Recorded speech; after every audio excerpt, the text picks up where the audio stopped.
Hey, what's going on, guys? It's your boy Horizon, and today I wanted to talk about my favorite Call of Duty, but not my most favorite Call of Duty, the one that came after one of my. We're going to be talking about World at War today, just a look, a retrospective, if you will. It's a little tiny documentary, little calm situation going on here, right? Now, in 2007, Call of Duty 4 Modern Warfare changed everything. It pulled the franchise out of the World War II theme, out of the World War I theme, out of the whole World War fiasco, possible civil war stuff. It threw players into modern times, modern combat, cinematic combat, if you will, that Hollywood aesthetic, if you will. Said that twice in a row. That's insane. It was an instant classic. I mean, everybody knows the meltdown helicopter scene with the big nuke going up. Everyone hang on!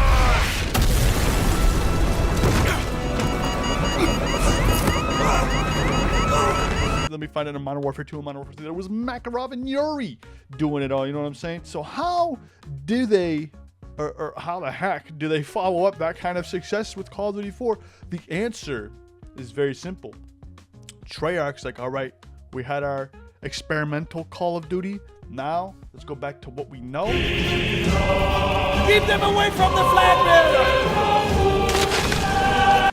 Refine, repolish, make it nice, and we take what we learned from COD 4 and go back to the brutalist reality of World War II. Now, this Call of Duty World at War is probably the most horrific, most gore intense, it's on all intents and purposes almost a horror game at some points. Gore, P word, if you will, gore corn, we'll say. All right, just replace that C and P. Treyarch had the answer here, and it was that brutal, bloody, and terrifying campaign, multiplayer, and then a secret game mode that no one really knew about. We all know it's zombies now, but this is the story. Call of Duty World at War.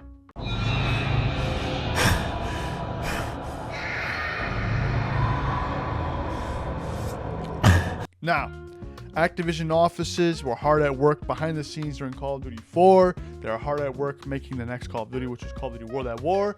And they were also in their spare time doing something different. But after Modern Warfare blew up, Activision had two studios to keep the hype alive: Infinity Ward and Treyarch. Now, Treyarch had been seen as the B team for a very long time, but they were ready to prove everybody wrong with their first mainline title. Now, they had worked on previous Call of Duties with other various developers with Infinity Ward, but this is the first one where they had actual breakout success to being a well-established main title card studio. Instead of copying Modern Warfare's sleek modern aesthetic, though, Treyarch went the opposite way. They doubled down on the raw, gritty horror of World War II. Absolutely insane. We saw this with the beach in Okinawa. Japanese soldiers running out with their bayonets. Banzai, it was absolutely crazy. Making that map, intro, everything. Mwah, chef's kiss. Now, Treyarch went really dark with World at War. They showed players the ugliest sides of World War II. The Pacific Theater, where the Japanese soldiers used brutal tactics, and the Eastern Front, where the Soviet Union's thirst for revenge was absolutely unmatched. It was about glory. It was about survival. It was about the brutalist reality of the situation that these men were put into at this time. The Eastern Front with the Soviets crashing in on Berlin, while the Americans are also fighting the Pacific. It was absolutely insane. I loved every minute of that campaign as a kid. Blood and Iron, though, that mission, that one can go kick rocks. I was really bad at it. I didn't understand the tank mechanics. It was me. It was my fault. It was complete user, but that is one that sticks out to me the most. And then obviously you plant the flag and you wake up in a field and there's zombies. You know what I'm saying?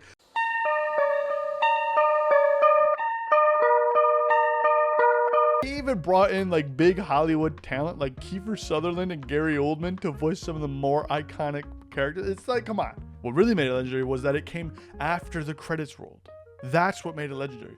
You finished the campaign, the screen went dark, and then suddenly, boom, you're being attacked by zombies. Zombies wasn't even advertised for this game. It was a big secret. It was a secret in development that they're making on the side. It was like a fun little funhouse thing. It was based off of I'm not really quite sure. It's like a side-scrolling game almost, if you will, a build and defense game. Think Bloons Tower Defense, but almost like a platformer where a guy's just picking it up. I forgot the name of the game. Excuse me. I'm not gonna write it down in my notes. I'm not gonna write it down in my script. I'm going off of reality and loyalty to my own story. So I forgot the name of the game. You guys can correct me in the comment section what it was, but it was never even advertised. The hidden mode then exploded into a full-blown phenomenon. People wanted to figure out, what does this mean? What do these radios mean? Some guy was putting his mixtape in all the different maps at one. It was insane. The one one Group 115 employee or 935 employee was putting his mixtape in it. It was crazy. Everybody loved the songs. Everybody loved the radios. What did it mean? What did it all mean? Absolutely insane. I've been waiting for someone to find me and become. Now, why was it a success, right? We got multiplayer, we got zombies, we've got campaign. At its core, World at War succeeded because it respected what made Call of Duty 4 great: the tight controls, the satisfying progression, the multiplayer chaos. It dared to be very different, though. It leaned into horror, it told a darker story, it introduced the zombies mode that would become a franchise on its own, damn near pretty much selling out Black Ops 4 and Black Ops 3 alone for the zombies. However, World at War wasn't just a follow-up. It was a bold gamble that ended up really paying off for Treyarch. And for many of the fans, it is still the grittiest, most unforgettable Call of Duty ever made. Now, in a world chasing shiny modern shooters, World at War reminded us that war isn't pretty. What is your favorite memory on Call of Duty World at War? I want to know in the comment section. Was it surviving to round 20 on Knocked with the boys? Yelling Reznov into your mic or something crazy like that? I thought if I yelled it loud enough, you know, your boy was going to survive faster in the Russian side of the camp. It is what it is. Drop a comment below, and if you love the golden age of Call of Duty, smash that like button and subscribe for more gaming history. Guys, I should do some deep dive breakdowns of these videos. I really should, but I'm going to catch you in the next one. What they mean, there's an iron smell of blood in the air.